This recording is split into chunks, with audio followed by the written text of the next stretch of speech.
प्यारे मित्रों, कैसे हैं आप सब। आशा है कि आप सब अच्छे होंगे। आप सभी का मेरे YouTube channel learn with jenny पर स्वागत है। आज हम आपके लिए एक कहानी लेकर आए हैं। ये प्रेरणादायक कहानी बड़ी ही रोचक है। आओ चले कहानी को शुरू करते हैं। कहानी का नाम है माँ तो माँ होती है, रुला देने वाली एक हिंदी कहानी। हेलो माँ, मैं रामू बोल रहा हूँ।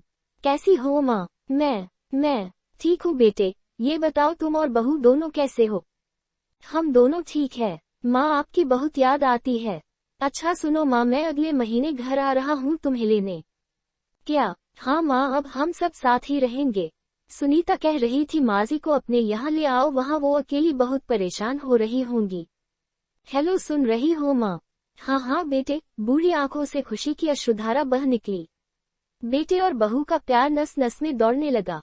जीवन के 60 साल गुजार चुकी कमला ने जल्दी से अपने पल्लू से आंसू पोंछे और बेटे से बात करने लगी। पूरे 2 साल बाद बेटा घर आ रहा था।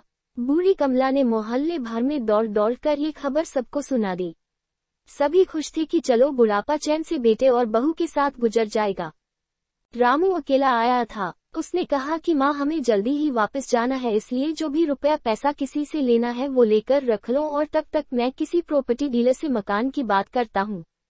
मकान? माँ ने पूछा। हाँ माँ, अब ये मकान बेचना पड़ेगा, वरना कौन इसकी देखभाल करेगा।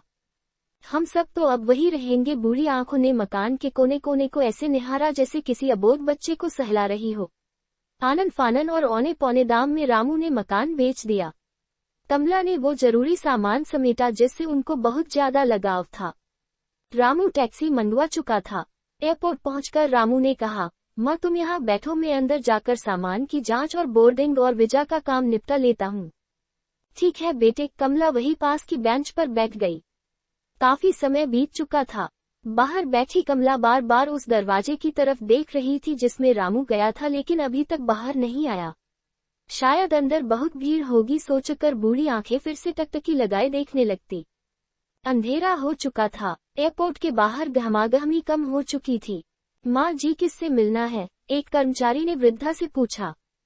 मेरा बेटा अंदर गया था टिकट लेने, वो मुझे अपने साथ लेकर जा रहा है, कमला ने घबराकर कहा।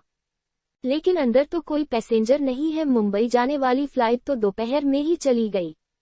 क्या नाम था आपके बेटे का? कर्मचारी ने सवाल किया। रामू। कमला के चेहरे पे चिंता की लकीरें उभर आई। कर्मचारी अंदर गया और कुछ देर बाद बाहर आकर बोला, माँ जी, आपका बेटा रामू तो मुंबई जाने वाली फ्लाइट से कब का जा चुका। क्या? वृद्धा की आंखों से आंसुओं का सैलाब फूट पड़ा। बूढ़ी माँ का रोम रोम कांप उठा। किसी तरह वापस घर पहुंची जो अब बिक चुका था। रात में घर के बाहर चबूतरे पर ही सो गई। सुबह हुई तो दयालु मकान मालिक ने एक कमरा रहने को दे दिया। पति की पेंशन से घर का किराया और खाने का काम चलने लगा। समय गुजरने लगा। एक दिन मकान मालिक ने वृद्धा से पूछा, माँ जी, क्यों नहीं आप अपने किसी रिश्तेदार के यहाँ चली जाए, अब आपकी उम्र भी बहुत हो गई, अकेली कब तक रह पाएंगी। हाँ चली तो जाऊं, लेकिन कल को मेरा बेटा आया तो यहाँ फिर कौन उसका ख्याल रखेगा। आँख से आंसू आने लग गए दोस्तों। विनती, माँ बाप का दिल कभी मत दुखाना। शिक्षा, माँ तो माँ होती है।